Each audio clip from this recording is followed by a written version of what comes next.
and carrying our money and paying bribe to insult Wike. He's paying people to go and tell Abuja that Wike is playing politics in River State, that they are doing kidnapping in Abuja. It means that Fubara is part of those supporting the kidnapping in Abuja because he wants to Wike to live up. Let's go with only one face. Fa fa fa! Foul! Tinubu is aware of who he appointed.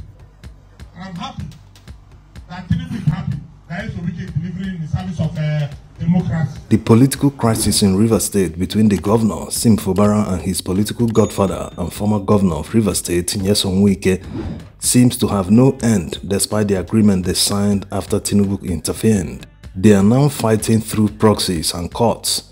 The chairman of Ikwere local government area accused the governor of using his foot soldiers, including this guy, to insult Wike, and the chairman promised to continue returning the favor unless Fubara's foot soldiers stop.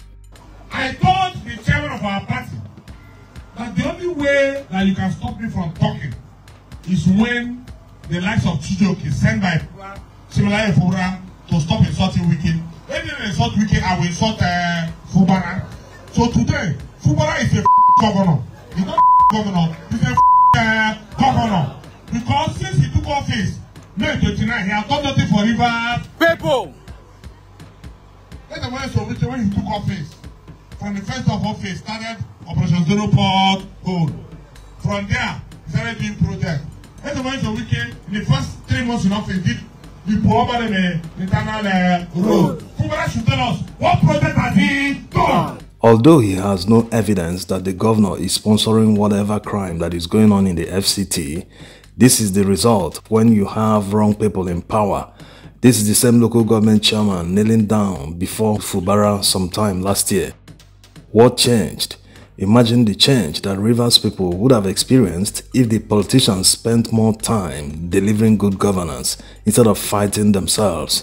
Reacting to the distasteful manner Ikwere local government chairman talked about Fubara in a public gathering, the Labour Party candidate in last year's election, while speaking in a radio interview, said, "How did we get to the stage where, a local government chairman will be referring to a sitting governor as a normal governor, as a foolish governor? Does it bother you that, our democracy in Nigeria has been so disrespected to this point?" We are drifting deep and deep into abyss every day.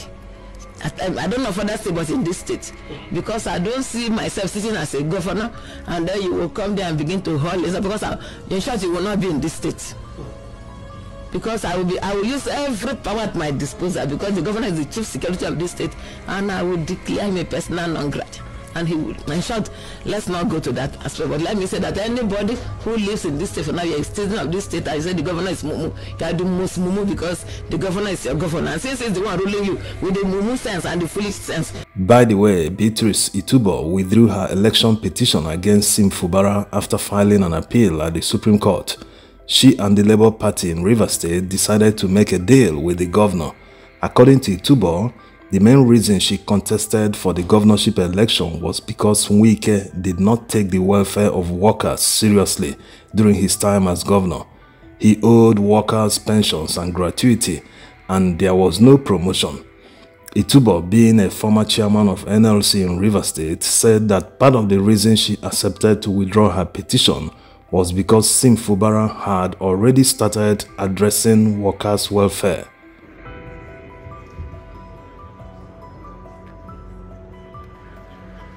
Meanwhile, the Supreme Court announced that it will deliver judgment on the Rivers governorship election petition appeal tomorrow, being 24th January 2024. Maybe Fubara is waiting for his fate to be decided before coming out in full force to assert his authority in River State.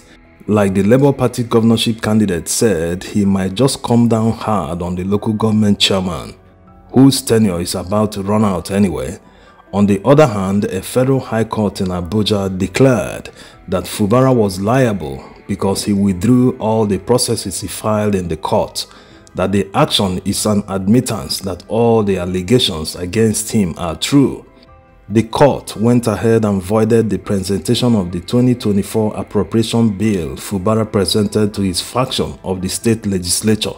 The court also restrained Fubara from invading, interfering, or stopping Rivers lawmakers from holding meetings or accessing the Rivers State House of Assembly complex. The court also held that any attempt by a governor to withhold the funds credited to the legislators is tantamount to tyranny and dictatorial tendencies. Anyway, all this drama will hopefully stop after the Supreme Court delivers judgment. The Federal High Court in Abuja doesn't have jurisdiction in Rivers State. Sim Fubara gave them that jurisdiction by filing processes in the court and trying to invite the National Assembly to take over the functions of Rivers State House of Assembly. This happened during the crisis anyway. But time is ticking. Politicians should work for their people instead of all these unnecessary fights. Thanks for watching.